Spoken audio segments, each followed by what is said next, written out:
Hello viewers, welcome to my channel Desi coding academy. एक बार एक माँ ने अपने बेटे से कहा, बेटा मार्केट से ब्रेड का एक पैकेट ले आओ। अगर मार्केट में अंडे होंगे तो 6 ले आना। बेटा मार्केट गया, उसने देखा मार्केट में अंडे थे, तो उसने क्या किया, वो ब्रेड के 6 पैकेट ले आया।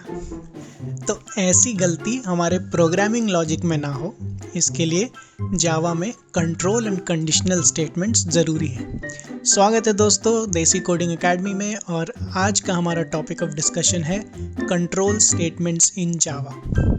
इस वीडियो में हम आज पढ़ेंगे कि इफ़ स्टेटमेंट क्या होता है, इफ़ एल्स स्टेटमेंट क्या होता है, इफ़ एल्स इफ़ लैडर क्या होता है, और अंत में हम देखेंगे कि स्विच केस क्या होता है।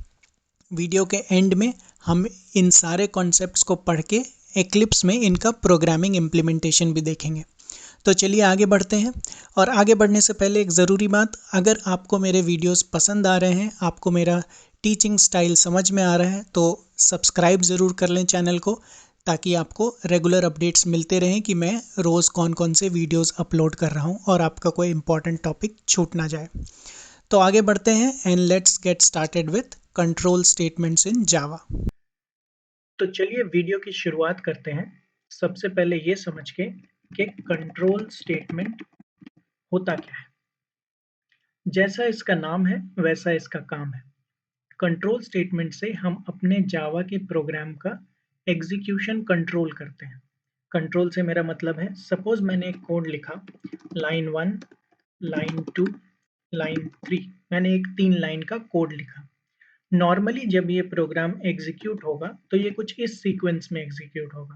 पहले लाइन 1 एग्जीक्यूट होगा, फिर लाइन 2 और फिर लाइन 3। सपोज मेरी रिक्वायरमेंट है कि मुझे एक पर्टिकुलर कंडीशन पे लाइन 1 प्रिंट करनी है या लाइन 1 को एग्जीक्यूट करना है, और एक पर्टिकुलर कंडीशन पे लाइन 2 को एग्जीक्यूट करना है।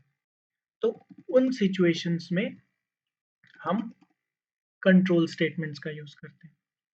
तो इनमें से सबसे पहला और सबसे आसान कंट्रोल स्टेटमेंट होता है इफ।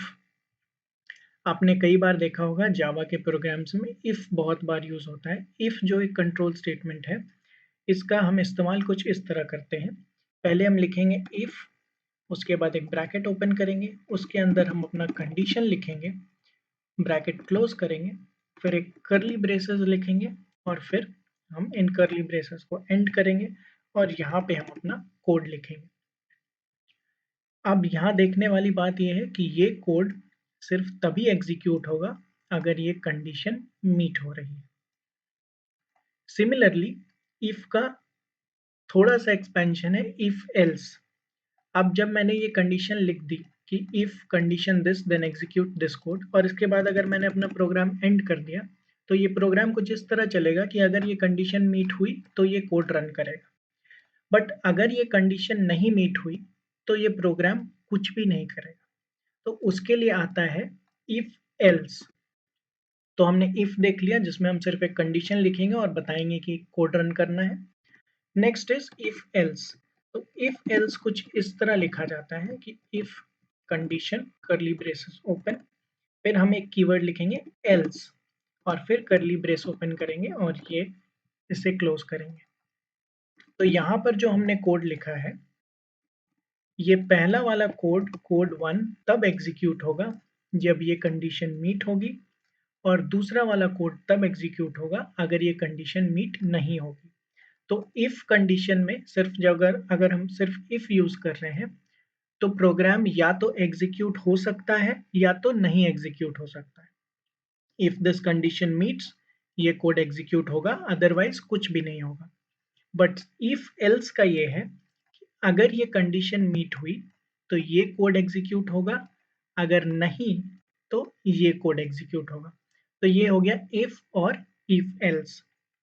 अब इसमें एक मल्टीपल इफ एल्स लैडर होता है। उसे हम कुछ इस तरह लिखते हैं कि अगर मुझे मल्टीपल कंडीशंस चेक करनी है, कि अगर ये हुआ तो ये केस, दूसरा हुआ तो ये, तीसरा हुआ तो ये, तो उसे हम इफ एल्स इफ लैडर कहते हैं। वो कुछ इस तरह एग्जीक्यूट होता है। If condition bracket open code bracket close, else if, फिर से condition bracket open, code bracket close, else if, फिर से condition bracket open, code bracket close, and finally एक एल्स देते हैं जिसमें हम डिफॉल्ट कोड लिखते हैं। तो ये हो गया हमारा इफ एल्स इफ लैडर। इसमें क्या होगा, इसका एग्जीक्यूशन कुछ इस तरह चलेगा कि अगर पहली कंडीशन मीट हुई तो ये कोड एग्जीक्यूट हो जाएगा, बाकी सारे इग्नोर हो जाएंगे।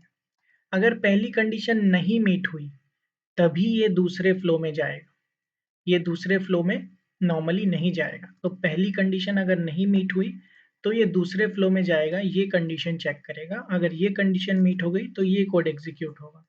अगर पहले दोनों कंडीशन नहीं मीट हुए तो ये थर्ड पर जाएगा और ये कोड एग्जीक्यूट करेगा अगर कंडीशन मीट हुई, और अगर कोई भी कंडीशन नहीं मीट हुई तो फाइनली ये एल्स ब्लॉक को एग्जीक्यूट कर देगा। तो इसे हम कहते हैं इफ एल्स इफ लैडर। तो हमने तीन तरह के इफ देख लिए, एक तो है नॉर्मल इफ, उसके बाद इफ एल्स और इफ एल्स इफ लैडर। अब आगे बढ़ते हैं और एक नया कॉन्सेप्ट सीखते हैं जिसे हम जावा में कहते हैं स्विच केस। जैसे हम इफ एल्स इफ लैडर में मल्टीपल कंडीशंस एक बार में चेक कर सकते हैं, सिमिलर यूज केस स्विच का भी होता है। तो स्विच यूज करने के लिए हमें सबसे पहले चाहिए होता है एक वेरिएबल। ये वेरिएबल वो होता है जिसके वैल्यू पे हम स्विच को यूज करेंगे। जब हम प्रोग्राम में इसे रन करेंगे तो मैं आपको दिखाऊंगा ये कैसे वर्क करता है, बट फॉर नाउ अंडरस्टैंड कि हमें स्विच केस एग्जीक्यूट करने के लिए एक केस वेरिएबल चाहिए होता है। और स्विच केस कुछ इस तरह से लिखा जाता है, स्विच केस वेरिएबल, और ये स्टार्ट होता है एग्जीक्यूशन।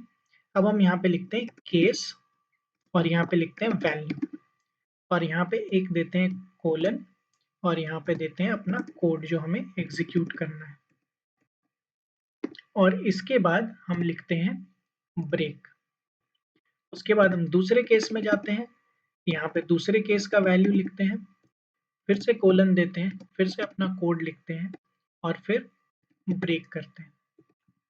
सिमिलरली जैसे इफ एल्स इफ लैडर में लास्ट में जो एल्स आता था, जब अगर कोई भी कंडीशन नहीं मीट हुई तो यहाँ पे उसे हम लिखते हैं डिफॉल्ट, कोलन देंगे, अपना कोड लिखेंगे, ब्रेक। तो स्विच केस कुछ इस तरह से एग्जीक्यूट होता है कि हमने एक वेरिएबल ले लिया, केस वेरिएबल, सपोज इसका नाम है इंटीजर i इक्वल 10। अब हमने यहाँ पर डाला स्विच i। अब मैंने यहाँ पे लिखा कि केस 5 की अगर वैल्यू 5 है तो ये कोड एग्जीक्यूट होगा, अगर वैल्यू 10 है तो ये कोड एग्जीक्यूट होगा, अगर 5 या 10 दोनों में से कुछ नहीं है तो ये कोड एग्जीक्यूट होगा। तो स्विच केस में हम मल्टीपल कंडीशंस को केस वाइज चेक कर सकते हैं बेस्ड ऑन अ वेरिएबल। तो स्विच केस में हमें लिखने के लिए सबसे पहले स्विच स्टेटमेंट लिखना है, अंदर वेरिएबल का नाम देना है, उसके बाद किस केस में क्या कोड एग्जीक्यूट होगा वो लिखना है, और हर केस के डेफिनेशन के बाद ब्रेक लिखना है। इसका प्रोग्रामिंग इम्प्लीमेंटेशन भी देखेंगे। तो हमने क्या क्या सीख लिया, हमने सीखा इफ, हमने सीखा इफ एल्स, हमने सीखा इफ एल्स इफ लैडर, और हमने फाइनली सीखा स्विच केस। तो चलिए अब इन सारे कंट्रोल स्टेटमेंट्स का एक्लिप्स में इम्प्लीमेंटेशन देखते हैं। सबसे पहले हम इम्प्लीमेंटेशन देखेंगे if statement.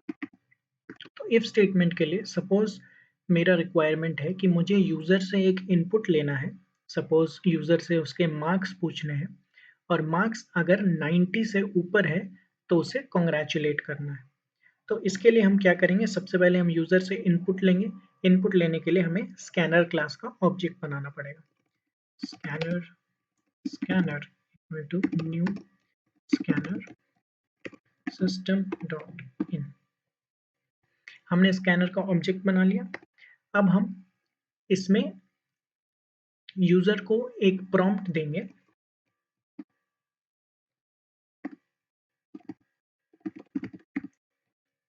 Enter your marks. User को हमने प्रॉम्प्ट दिया एंटर योर मार्क्स। अब जो भी मार्क्स यूजर एंटर करेगा उसे हम रीड कर लेंगे स्कैनर के थ्रू और अपने पास एक वेरिएबल में स्टोर कर लेंगे। से int marks equal to scanner dot next int. User से हमने मार्क्स पूछ लिए, यूजर का हमने मार्क्स लेकर अपने मार्क्स वेरिएबल में स्टोर कर लिया। अब आता है इफ स्टेटमेंट का इम्प्लीमेंटेशन। इफ स्टेटमेंट को कुछ ऐसे इम्प्लीमेंट करेंगे, if marks greater than equal to 90 system dot out dot println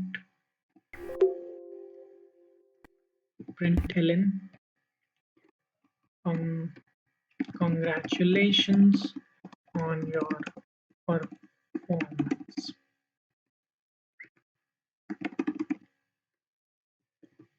ठीक है, तो ये हमारा इफ स्टेटमेंट का इम्प्लीमेंटेशन हो गया। हमने स्कैनर के थ्रू एक इनपुट लिया, यूजर को बोला एंटर योर मार्क्स, मार्क्स को हमने स्टोर कर लिया मार्क्स वेरिएबल में।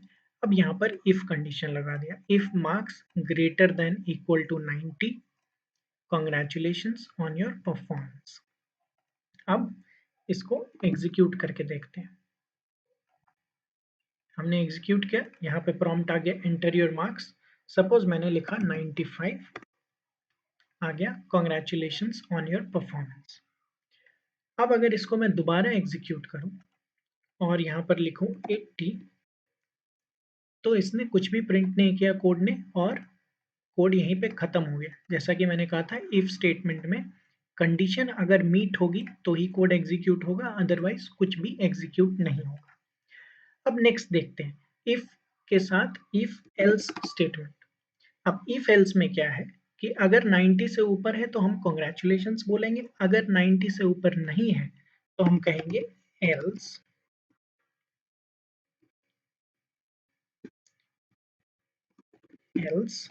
system.out.println better luck next time। Save करेंगे, इसको एग्जीक्यूट करेंगे। तो अब अगर मैं मार्क्स 92 डालता हूं तो ये कहता है congratulations on your performance. But अब अगर मैं मार्क्स 90 से कम डालता हूं तो ये कहेगा बेटर लक नेक्स्ट टाइम। तो हमने इफ का भी देख लिया एग्जीक्यूशन और एल्स का भी देख लिया एग्जीक्यूशन। अब देखते हैं कि इसको इफ एल्स इफ लैडर में कैसे इंप्लीमेंट करेंगे। तो अब चेक करते हैं if else if ladder. If else if ladder में हम मल्टीपल कंडीशंस लिख सकते हैं, जैसे आपने देखा था इम्प्लीमेंटेशन के शुरुआत में। तो यहाँ पर इफ मार्क्स ग्रेटर देन 90 तो हम लिखेंगे, चलो इसको ग्रेड ए मान लेते हैं। Else if marks less than 90 and marks more than और इक्वल टू 80 तो हम इसे लिखेंगे grade B. Else if marks less than 80 and marks greater than equal to 70, इसे हम देंगे ग्रेड सी।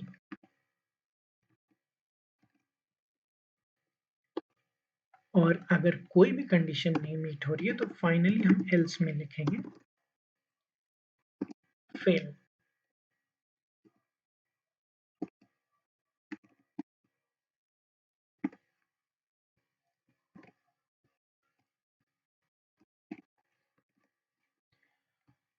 तो अब देखते हैं ये कैसे एग्जीक्यूट होता है।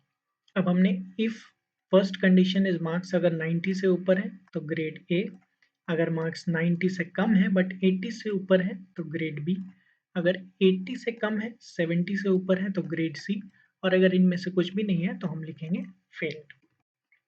अब इसका एग्जीक्यूशन देखते हैं।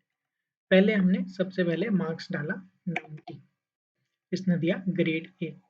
Let's execute it again. इस बार मैंने मार्क्स डाले 82, इसने दिया ग्रेड बी। इस बार मैंने next time let's add marks 78, इसने दिया ग्रेड सी। अब फाइनली एग्जीक्यूट करते हैं, मार्क्स 33, फेल्ड। सो इस तरह हम इफ एल्स इफ लैडर का इम्प्लीमेंटेशन कर सकते हैं। अब आप इसमें ये देखने वाली बात है कि ये कंडीशन सेकंड या थर्ड कंडीशन पे तब ही जाएगा जबकि जब पहला कंडीशन फेल हो जाएगा। अगर पहला कंडीशन नहीं मीट होगा तभी ये इसमें जाएगा, और अगर पहला कंडीशन मीट हो गया तो ये इन कंडीशंस को इग्नोर कर देगा। ठीक है, तो ये हो गया इफ एल्स इफ लैडर। एक इम्पॉर्टेंट बात यहाँ पर, if else if ladder is different from if multiple ifs. तो अगर ये कंडीशन हम कुछ ऐसा लिखेंगे, इफ और इफ, तो ये इंडिपेंडेंट इफ स्टेटमेंट्स हैं। ये इफ स्टेटमेंट और ये इफ स्टेटमेंट इंडिपेंडेंट है। ये कंडीशन अगर मीट हो या ना हो, कोड दोबारा ये कंडीशन जरूर चेक करेगा। तो if multiple ifs are different from if else if ladder, ये ध्यान रखें। तो ये हमारा था if statement, if else statement और इफ एल्स इफ लैडर का इम्प्लीमेंटेशन। अब क्विकली देखते हैं व्हाइल स्विच केस का इम्प्लीमेंटेशन।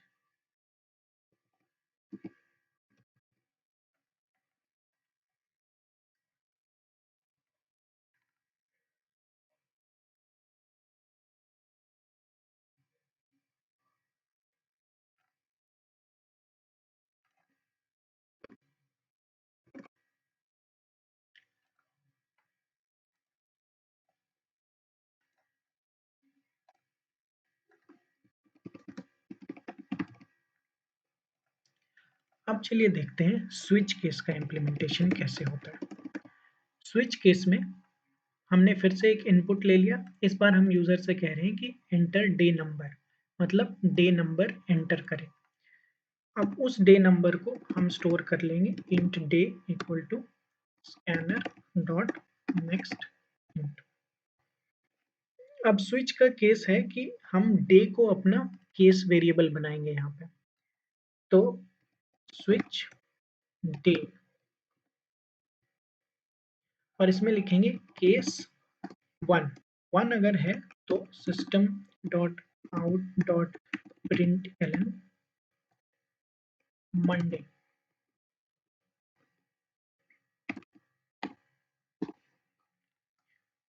ये हम समझ गए, अगर डे 1 है तो हम इसे मंडे प्रिंट करेंगे, अगर डे 2 है तो हम इसे ट्यूसडे लिखेंगे,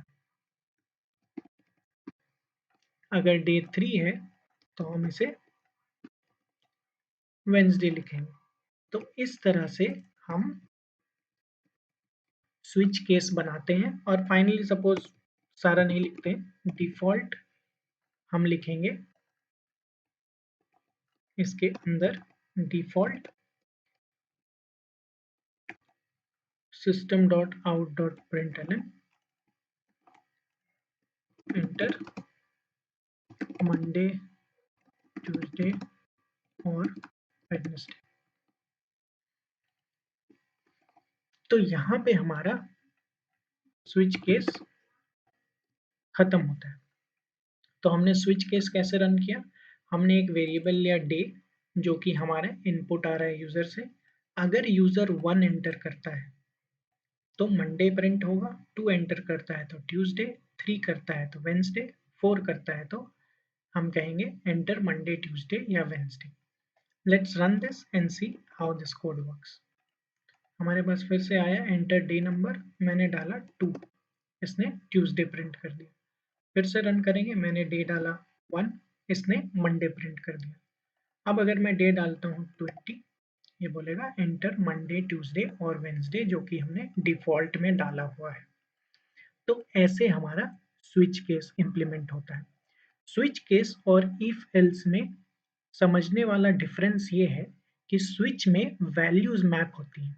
फॉर एग्जाम्पल हम केस 1 केस 2 लिख सकते हैं, हम यहाँ पे ये नहीं लिख सकते कि केस डे ग्रेटर देन 2, नहीं, इसमें कंडीशन नहीं आता है, इसमें डायरेक्ट वैल्यू पे हम कोड एग्जीक्यूट करते हैं कि अगर वैल्यू एग्जैक्टली ये हुई या वैल्यू एग्जैक्टली ये हुई।